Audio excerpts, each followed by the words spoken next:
Peace. I just had to do this video real quick about land. I hear a lot of guys on social media speaking of these concepts such as generational wealth and investing and home ownership and financial freedom as a means of uplifting our people and being able to fight against oppression with these things. And I just wanted to share this information with y'all to let y'all know, while those things, are well intended, the road to hell is paved with good intentions. So while you think that that's the way to get out of this bondage and all this constant oppression that we're under, I want you to know how the mind of the oppressor is actually working. And I want to read to you some information that I've gathered in my studies. I want you to see how stark the reality that we actually live in actually is. And right here, as you see on my screen, this is why is June 24th New Jersey Day? And you can see a brief writing that says, in March 1664, King Charles II of England granted his brother James, Duke of York, lands in the New World, including Maine, Long Island, and territory between. I'm going to read that, but first I got something here that I wrote down. It's from the New Jersey practice book dealing with real estate, and it's talking about land titles in New Jersey. And I want you to hear this real quick. It says the history of land titles in this state may be said to begin in 1664, when King Charles II of England, owner of what is now New Jersey by right of discovery and conquest from the Dutch, granted by letters patent to his brother, the Duke of York. This deed, which is the basis of all land titles in New Jersey, was dated March 12, 1664, and appears in the National Archives, in the Public Record Office, and the patent rolls, and its PRO reference is 666/3058M.3. The Public Record Office is located in Kew, Richmond, Surrey, TW9 4DU, United Kingdom. The Duke in turn granted the land to Lord Berkeley and Sir George Carteret, who divided territory into two divisions called East and West Jersey.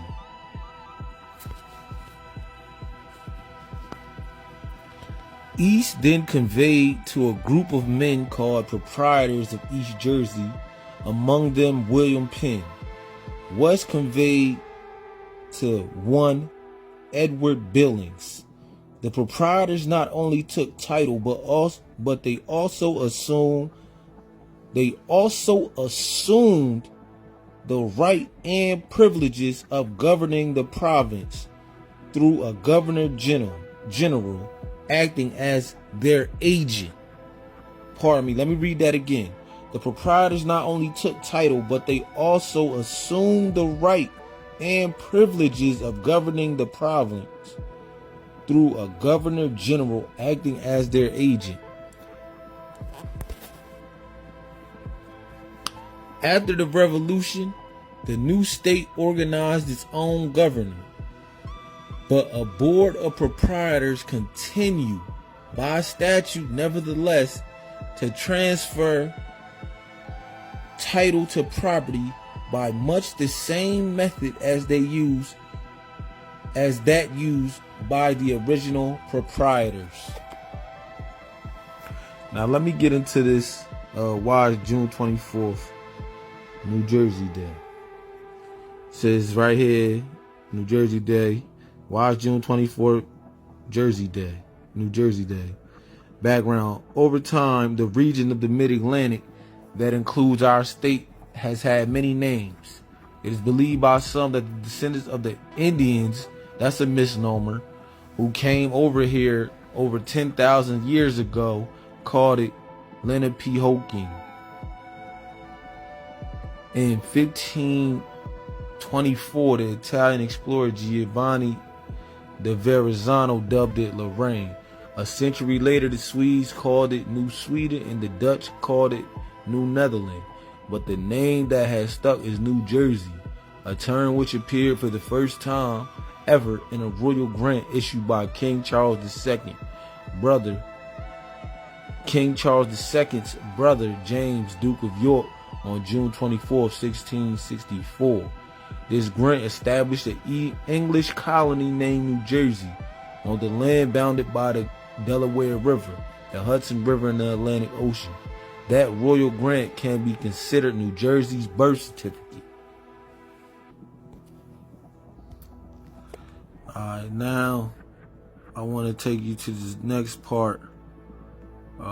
Charles Grant of New England to the Duke of York, 1676.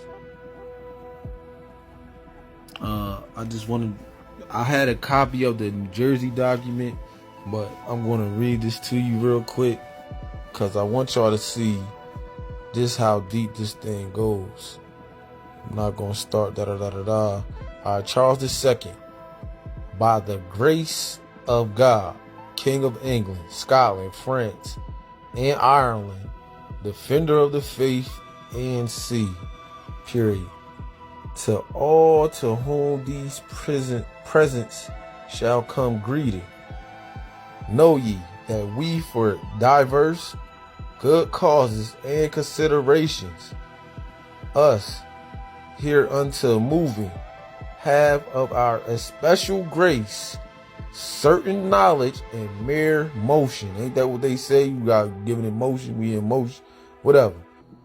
Given and granted, and by these presents for us, our heirs and successors, do give and grant unto our dearest brother James, Duke of York, his heirs and assigns, all that part of the main land of New England, beginning at a certain place called or known by the name of St. Croix. Yada, yada, yada. We could go through all this, called Padu, Papumay, the furthest head, upwards. Shoot it. All that the island or islands commonly called by the several names, Long Island, Cape Cod, Narragansett, called by the several names, and all those islands, Martha's Vineyard and Nantucket's, and otherwise Nantucket, together with all the islands, together with all the lands, islands, soils, rivers, harbors, mines, minerals, quarries, woods, marshes, waters, lakes, fishings, hawkings, buntings, and fowling, and all other royalties, profits, commodities, and hereditaments to said several islands, lands, and premises belonging and appertaining with their and every of their appurtenances, and all our estate, right, title, interest, benefit, advantage, claim, and demand of, in or to the said lands and premises, or any part or parcel thereof, and the reversion and reversions, remainder and remainders, together with the yearly and other the rents, revenues, and profits of all and singular the said premises, and of every part and parcel thereof, to have and to hold all and singular the said lands, islands, hereditaments, and premises, with their in every of their appurtenances, hereby given and granted, or herein before mentioned to be given and granted unto our dearest brother James, Duke of York, his heirs and assigns, forever. Forever. You see all that stuff they just bestowed upon him?